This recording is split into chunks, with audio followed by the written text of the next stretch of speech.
Awaken your journey of inner peace and harmony through the transformative power of yoga. Join us in the online yoga course with Sadhguru. Sign up to experience the transformative benefits of yoga. The link is in the description.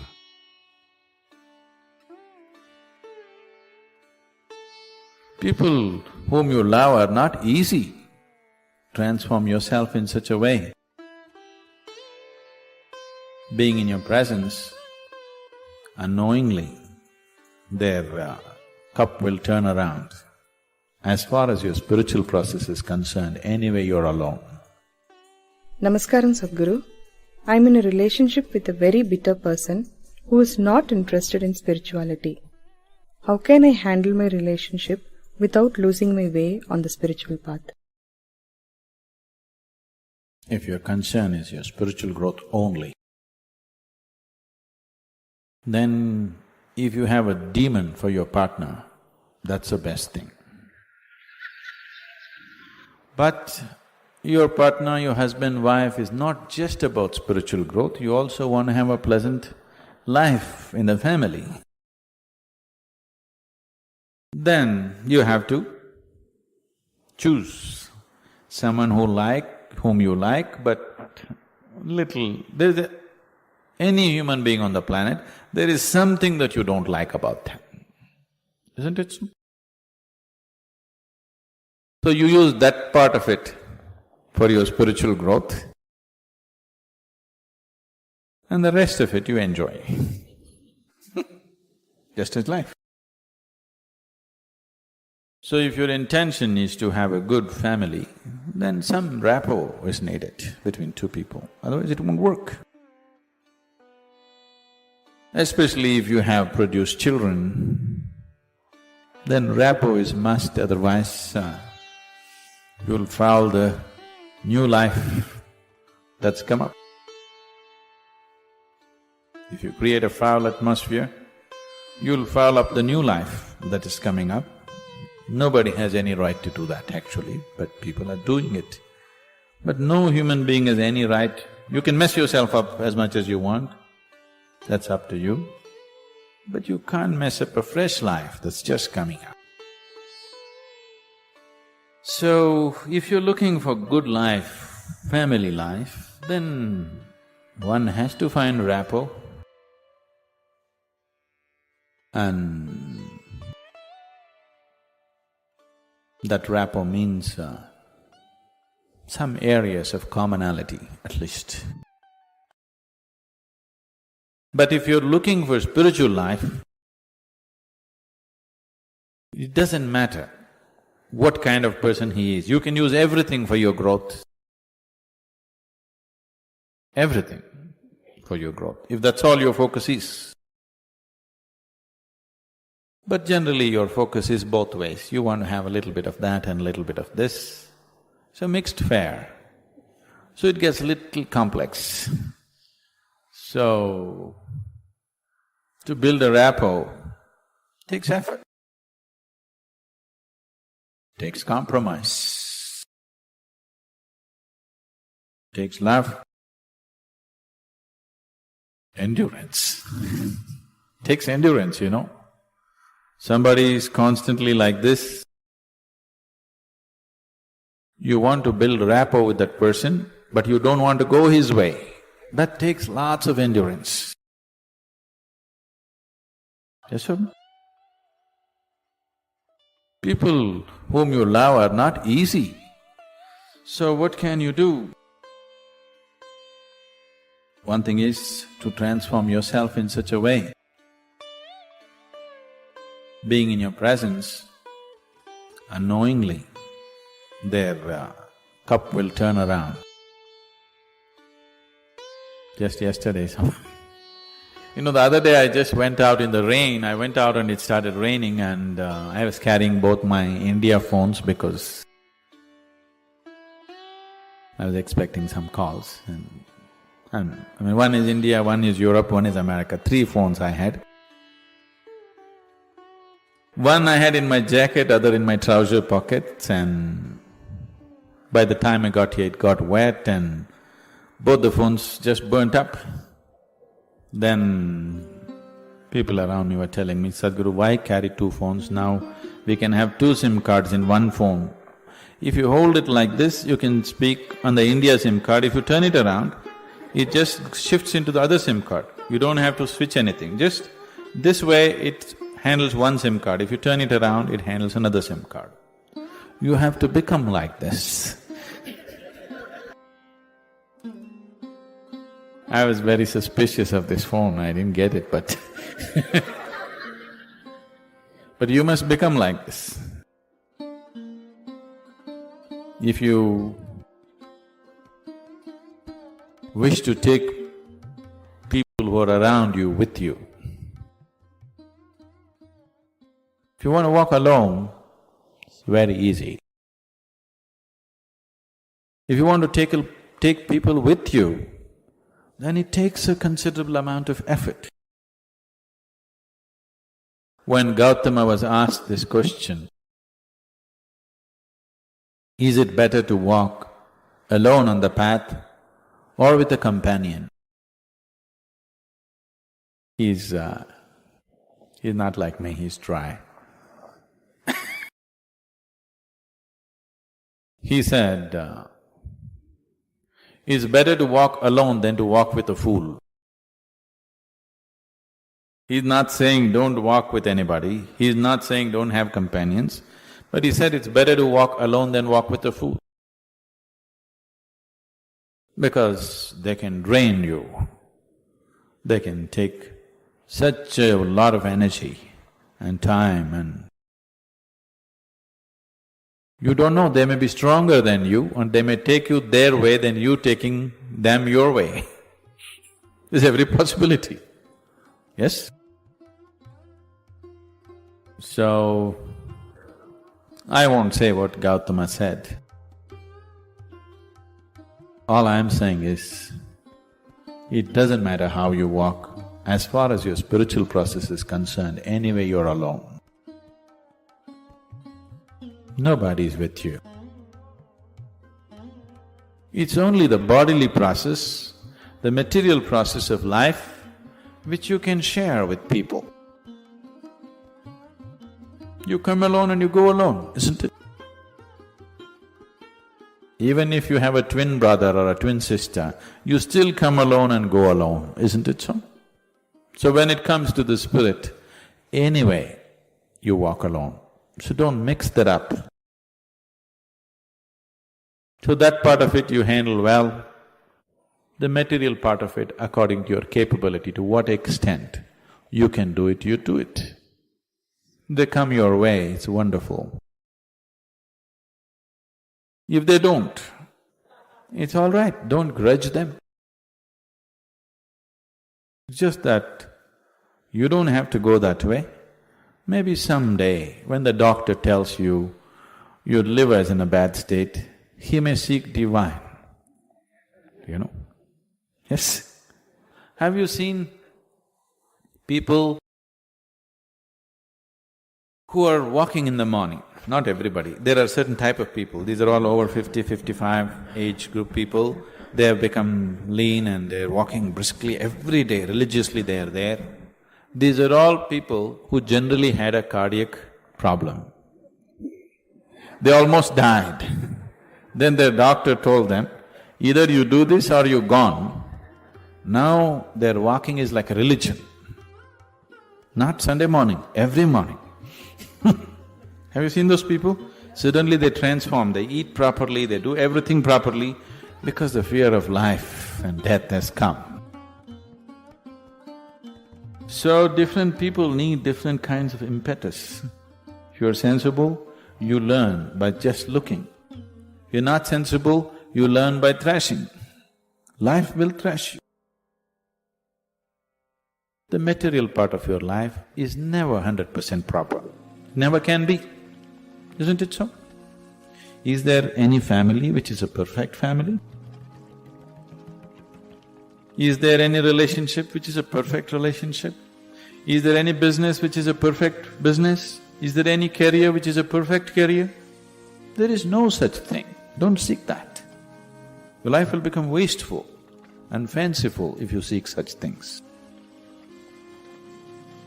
They all happen to the extent you're capable of handling them, that's all. So, you make sure the spiritual part of your life, you handle it 100% properly. One thing is, it's good for the nation's population. I'm just listing the benefits. Why brahmacharya? What is brahmacharya first? Brahman means the ultimate or the divine. Charya means the path. One who is on the path of the ultimate or one who is on the path of the divine is a brahmachari. One who is on the path of the divine means see, after all, everybody is in search of joyfulness, isn't it? Knowingly or unknowingly. Yes or no? Yes. Yes. Because you could not find joy, you settled for pleasure. Pleasure is not joy. Pleasure is just a shadow of joy. It's beautiful, but it's very limited. Whenever you involve yourself in pleasure, if you want to have pleasure, you need something or somebody to have pleasure, isn't it? Yes? The deeper you go into pleasure, the deeper your bondage with this something or somebody. Yes? Suppose this something or somebody is taken away from you, you will be broken. Isn't it so? If you have a very deep involvement with pleasure, that something or somebody which gives you pleasure, if it's taken away from you, aren't you broken? So, your existence becomes that of huge bondage. Bondage is not something that any human being enjoys. There is something within you which is always wanting to be free from all bondage, isn't it? But if you become a pleasure seeker, naturally you're setting up limitations in such a pleasant way that you cannot transcend it. Unpleasant limitations, you can break them. Pleasant limitations, you cannot break them, isn't it? Lot of your shackles, you have gold-plated them and you're wearing them like ornaments, aren't you? Yes. Your limitations, you're celebrating your limitations. Once you start celebrating your limitations, then there is no way to become free of that. So brahmacharya means you are on the path of the divine. That means, first step towards that is you are joyful by your own nature. Whenever you are very happy, you are joyful, have you noticed you don't seem to need anything? Yes? On a particular day you're very happy. If you don't eat, if you don't sleep, it doesn't matter. Is that so? You're unhappy, then everything has to be perfect, you complain about everything in the world. Isn't it so? When you're really joyful, just see, it sets you free. When you're unhappy, everything is important, everything has to be in a particular way. For everything you will complain. Unhappy people are always complaining. Happy people are always easy to work with, easy to be with, because nothing matters when you're happy. Everything is flexible. Which is freedom? Joy is freedom or pleasure is freedom? Joy is obviously freedom, isn't it? So, you're seeing how to become joyful. If you seek it outside, you will invariably end up becoming a pleasure seeker. Anyway, the source of joy is within you. Whenever you were happy, did happiness happen from within you or did it rain upon you from outside? Always within you, isn't it? So if the source of happiness is within you, searching for it outside is quite a stupid thing. Yes? It is just that the source of happiness is within you, you are using an external stimulus to bring forth the joy in you. Or in other words, your joy is on push start. Shall we fix self-start on it? Don't want? If you put self-start on your joy, then you're a brahmachari. Now, you're on the path of the divine. You're joyful by your own nature. Have all the brahmacharis here become like that? Maybe not, but that's the intention. They're working towards that. To work towards that, you need a certain space and time of your own, that you don't have other things to handle in your life. So, they have chosen a certain way of life. Now, yesterday we went up the mountain. Just carrying your own body weight and reaching there, many of you, your legs are trembling, isn't it?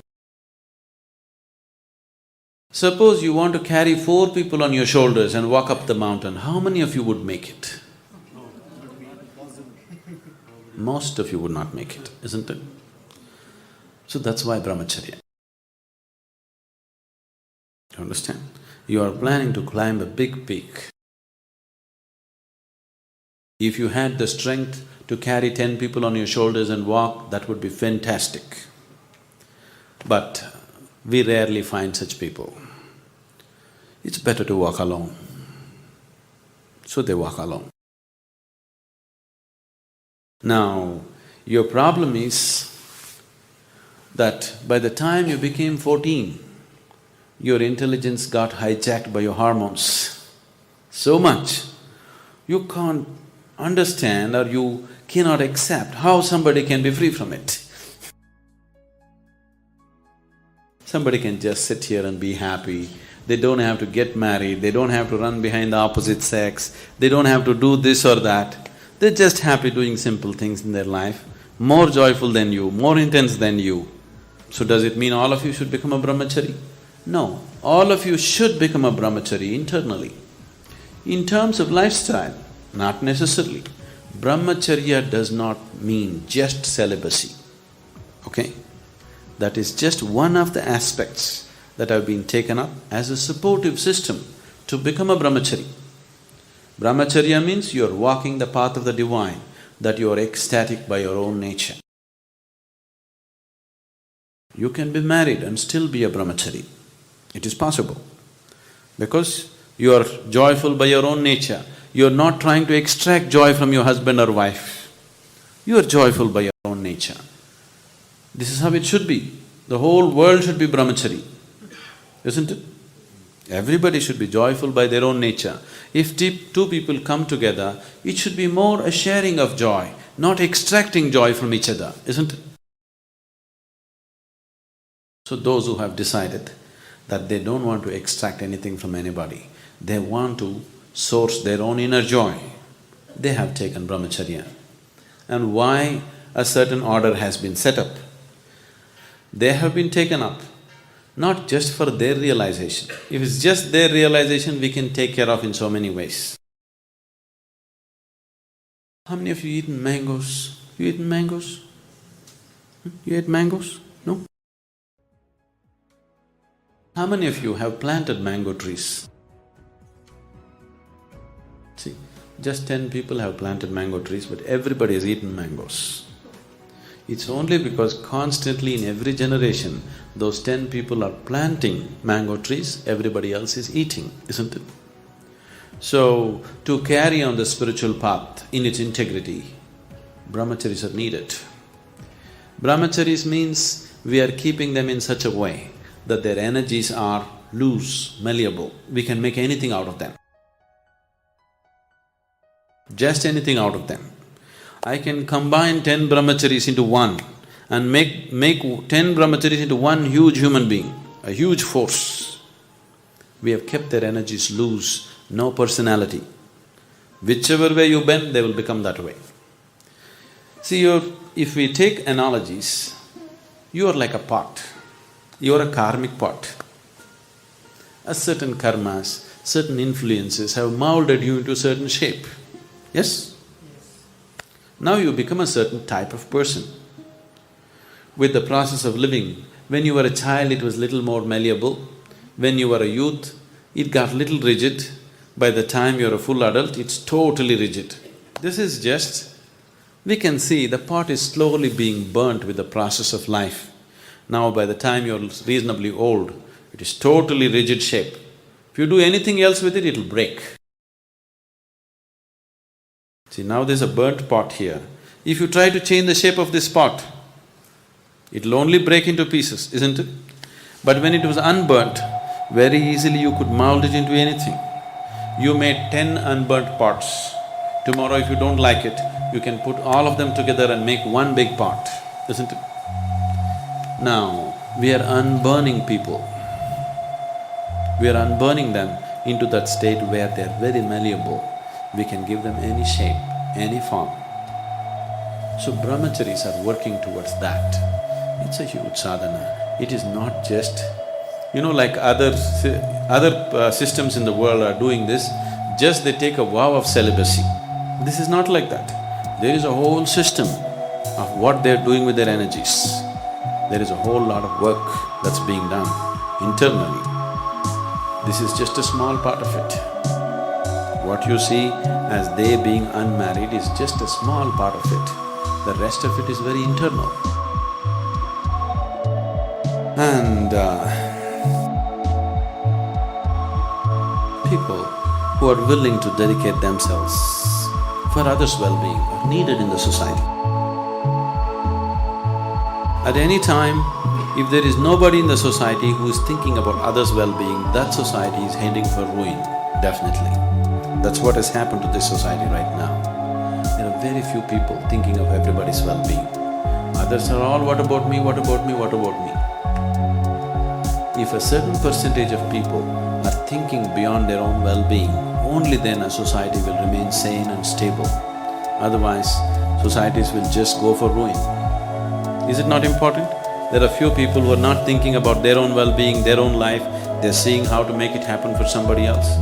So brahmacharis are an investment for future, to keep spirituality in its pristine purity and to transmit it from generation to generation.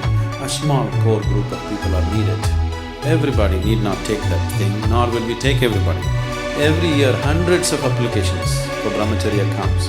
We just choose 8–10 people out of that, looking at various qualities and various possibilities. We don't take everybody who comes, because it's not necessary, nor can they be like that, nor can they put in the sadhana that is required or demanded out of them. Your personality has to become malleable and conscious that you can mold yourself into any kind of pot. Is it not good to have that freedom? That's brahmacharya.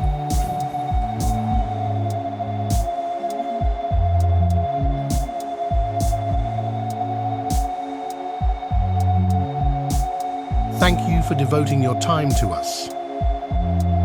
Together, we can make a positive impact by sharing our insights and experiences with the world.